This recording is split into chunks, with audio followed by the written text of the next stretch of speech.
दोस्तों, आज मैं एक ऐसे केस के बारे में बात करने वाला हूं जिसने मेरे साथ साथ पूरी दुनिया का दिल दहला दिया।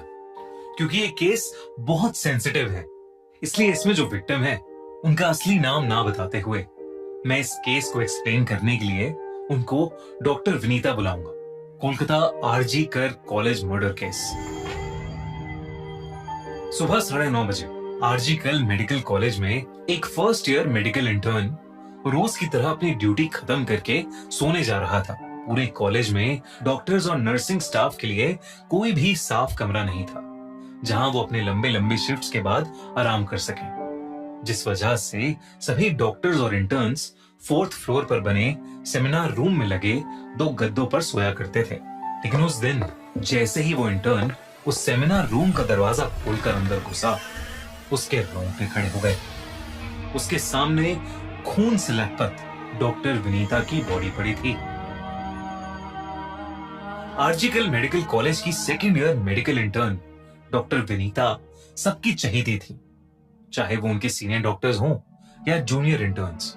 वो अपने पेरेंट्स की इकलौती बेटी थी और हर रोज जब भी विनीता को समय मिलता, वो अपने दिन की सारी खबर, जैसे आज क्या क्या हुआ, खाना खाया कि नहीं, सब कुछ वो अपनी मम्मी को कॉल पर बताती थी। 8 अगस्त की रात 11 बजे हमेशा की तरह डॉक्टर विनीता ने अपनी मां से बात की, जहां उन्होंने बताया कि कैसे वो पिछले 30 घंटों से लगातार काम कर रही हैं और वो काफी थक चुकी हैं। रात को कुछ 2 बजे अपने राउंड्स खत्म करके उन्होंने खाना खाया और कुछ देर आराम करने वो उसी सेमिनार हॉल के बेड पर जाकर लेट गईं। डॉक्टर विनीता के लिए हॉस्पिटल एक दूसरे घर जैसा ही हो गया था, लेकिन वो भूल गई थी कि कई हैवानों को रोकने के लिए घर तक की दीवारें काफी नहीं होती।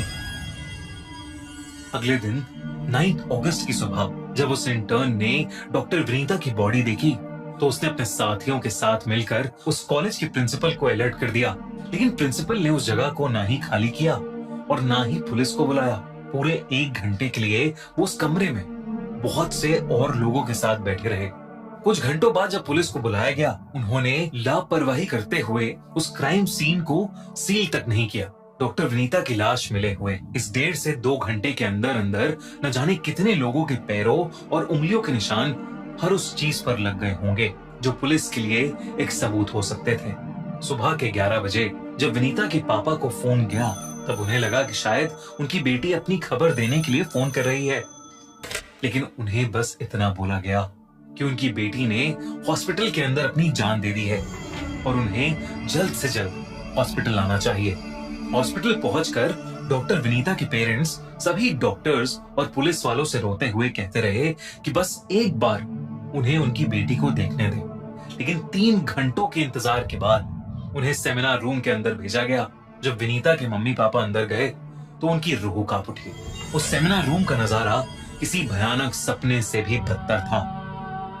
उनकी बेटी के आधे शरीर पर कपड़े नहीं थे और वो खून से लथपथ थी। डॉक्टर विनीता के शरीर पर बहुत सारे चोटों के निशान भी थे, जिसे देखकर साफ समझ आ रहा था कि किसी ने उनके साथ बहुत ज्यादा जोर जबरदस्ती की है। कोई भी इंसान जिसमें थोड़ी सी भी कॉमन सेंस होगी, ये बता सकता था कि ये खुदकुशी का केस नहीं, बल्कि डॉक्टर विनीता का किसी ने बहुत ही बेरहमी से मर्डर किया है। अगले कुछ घंटों में पुलिस ने पोस्टमार्टम भी करवा दिया और उसके बाद उनका क्रिमेशन यानी अंतिम संस्कार भी हो गया। पुलिस और हॉस्पिटल द्वारा इतने बड़े हादसे को ज्यादा इंपॉर्टेंस नहीं दी जा रही थी, बल्कि कॉलेज ने तो FIR भी नहीं करवाई। पर वहां मौजूद डॉक्टर्स, नर्सेज और स्टूडेंट्स अब स्ट्राइक पे चले गए थे, जिसकी वजह से पुलिस पर प्रेशर बना और उन्होंने 24 घंटे के अंदर अंदर डॉक्टर विनीता के हत्यारे एक 33 साल के आदमी को गिरफ्तार भी कर लिया। जहां ज्यादातर केस यहाँ खत्म हो जाते हैं, ये केस यहाँ से शुरू होता है। पुलिस ने जिस आदमी को गिरफ्तार किया वो था संजय रॉय, जो कि कोलकाता पुलिस के लिए एक वॉलंटियर, एक खबरी का काम करता था। पर वो लोगों को ऐसा दिखाता था कि वो पुलिस फोर्स में है और उसका बहुत दबदबा है, पर ऐसा कुछ नहीं था। संजय की 4 बीवियां रह चुकी थीं, जिनमें से 3 बीवियों ने उस पर डोमेस्टिक वायलेंस यानी घरेलू हिंसा का आरोप भी लगाया। मगर संजय को कभी भी कोई भारी सजा नहीं हुई। उसको शराब और वायलेंट एडल्ट फिल्म्स की लत थी, जिस वजह से मोहल्ले में भी उसको कोई पसंद नहीं करता था। संजय कोलकाता पुलिस से कुछ 12-15 हजार रुपए हर महीने कमाता था, पर उसकी असली कमाई लोगों को आरजी कर हॉस्पिटल में बेड्स दिलवाकर, टेस्ट आदि करवाकर उस पर कमीशन लेने से होती थी। 8 अगस्त की रात को संजय और उसके दोस्त ने कॉलेज वॉल के पीछे बैठकर बहुत शराब पी, जिसके बाद वो कोलकाता के रेड लाइट एरिया चले गए। वहां जाकर वो और उसका दोस्त एक लड़की से जोर जबरदस्ती करने लगे, पर वो लड़की वहां से भाग गई। लेकिन संजय और कुछ देर बैठकर शराब पीता रहा और फिर उठकर हॉस्पिटल के अंदर चला गया, जहां इस शराब से धुत हालत में भी उसे किसी ने नहीं रोका। संजय अलग अलग कमरों में जाकर झांक रहा था, जैसे मानो कोई जानवर अपना शिकार ढूंढ रहा हो। वो लड़खड़ाते हुए 4th फ्लोर पर पहुंचा, जहां उसने एक कमरा देखा जो बिल्कुल सुनसान था। एक कमरा जिस पर लिखा था सेमिनार रूम। एक कमरा जिसमें 36 घंटों से लगातार मरीजों की देखभाल करके डॉक्टर विनीता बस कुछ देर आंखें बंद करके थोड़ा रेस्ट करने गई थी। संजय उस कमरे में घुसा और उसने डॉक्टर विनीता को बुरी तरह फिजिकली असॉल्ट किया, जिसमें डॉक्टर विनीता की मौत हो गई। संजय ने यह तो देख लिया कि उस कमरे के बाहर कोई सीसीटीवी नहीं है, मगर ये भूल गया कि हॉस्पिटल और उस फ्लोर पर भी एक और सीसीटीवी है, जिसमें एक डिटेल पकड़ी गई। संजय जब 3:30 बजे के करीब सेमिनार रूम से बाहर था, उसके गले में एक नीले रंग का ब्लूटूथ नेक बैंड था, लेकिन जब वो बाहर आया तो वो उसके गले से गायब था और पुलिस को वैसा ही नेक बैंड डॉक्टर विनीता की लाश के पास से मिला। और जब उसे ऑन किया गया तो वो नेक बैंड एकदम से संजय के फोन से कनेक्ट हो गया। संजय को इसके बाद अरेस्ट कर लिया गया और उसने खुद आगे आकर अपना अपराध एक्सेप्ट किया और कहा कि उसे फांसी दे दी जाए। इसके बाद पोस्टमार्टम रिपोर्ट सामने आई, जिसमें लिखे सबूतों ने सबको चौंका दिया। उस रिपोर्ट के मुताबिक ये मर्डर किसी एक आदमी ने नहीं किया था, बल्कि कई लोग इस मर्डर में इन्वॉल्व थे, क्योंकि विनीता की बॉडी से मल्टीपल फिंगरप्रिंट्स मिले। इस खुलासे के बाद पूरा कोलकाता प्रोटेस्ट करने आगे आ गया। लोगों और मीडिया के सामने अब एक और शख्स की असलियत सामने आने लगी, संदीप घोष, जो 2021 से इस कॉलेज के प्रिंसिपल थे। संदीप घोष पर सैकड़ों आरोप थे।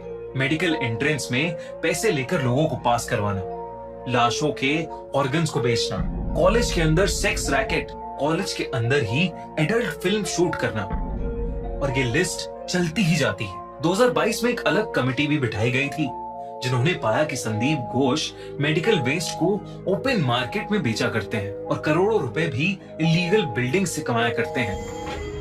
लेकिन इन सब सबूतों के बावजूद वो कभी जेल या कॉलेज के प्रिंसिपल की पोजीशन से हटाई नहीं गए थे। इनफैक्ट काफी सालों से आरजीकर मेडिकल कॉलेज में गैर कानूनी एक्टिविटीज चलती आ रही थी। 2001 से लेकर 2020 तक बहुत से लोग इन एक्टिविटीज को एक्सपोज करने के लिए आगे आए, लेकिन या तो उनका ट्रांसफर हो जाता या वो रहस्यमयी तरीके से मरे मिलते। पूरे देश के मुताबिक इस बार भी कुछ ऐसा ही हो रहा था और ये शक यकीन में बदल गया जब बाहर बैठे प्रोटेस्टर्स को हत्या के कुछ दिन बाद सेमिनार रूम और उसके साथ वाले कमरे में रेनोवेशन होते हुए देखा। एक क्राइम सीन हमेशा सील्ड होता है, मगर इस बार ऐसे भयानक अपराध के बाद भी उस जगह पर बहुत से मजदूरों और लोगों को आने की इजाजत दे दी गई, ताकि शायद वो सारे सबूत मिटा सकें। जब रेनोवेशन का काम लोगों के हल्ले की वजह से रोका गया, तो एक नई तरकीब आजमाई गई। इंडिपेंडेंस डे से जस्ट एक दिन पहले 14 अगस्त को, जब सड़कों पर पुलिस सबसे ज्यादा तादाद में होती है और सबसे ज्यादा अलर्ट पर होती है, कई ट्रक भर के हजारों लोग आए और प्रोटेस्टर्स में शामिल हो गए। देखते ही देखते उन्होंने सारे पुलिस के बैरिकेड्स को गिरा दिया और सबको ढकेलते हुए कॉलेज के हर कमरे में घुसकर तोड़फोड़ करने लगे और क्राइम सीन के कमरे को पूरी तरह से तबाह कर दिया गया। सवाल अब ये नहीं है कि पुलिस और अथॉरिटीज क्या कुछ छुपा रहे हैं, सवाल ये है कि सब मिलकर किसको छुपा रहे हैं, जिसे आरजी कर से रेजिग्नेशन देने के केवल 9 घंटों में एक दूसरे कॉलेज, नेशनल मेडिकल कॉलेज का प्रिंसिपल बना दिया जाता है, या टीएमसी के लीडर्स को, या कोई और जो शायद इन सब से भी ज्यादा ताकतवर है कि केस अब सीबीआई को सौंप दिया गया है और संदीप घोष को अरेस्ट कर लिया गया है और जस्टिस का वेट किया जा रहा है। लेकिन क्या इस बार भी सत्ता और पैसों का जोर किसी की जान से ऊपर होगा? क्या इस बार भी इंसाफ के लिए एक लड़की को सालों इंतजार करना होगा? क्या इस बार भी मैं और आप चुप रहेंगे या इस वीडियो को ज्यादा से ज्यादा लोगों के साथ शेयर करेंगे और इसी उठी आंधी को दबने नहीं देंगे और डिमांड करेंगे जस्टिस के एक ऐसे नए लॉ को जो ऐसे दरिंदों को एक कड़ी से कड़ी सजा देगा?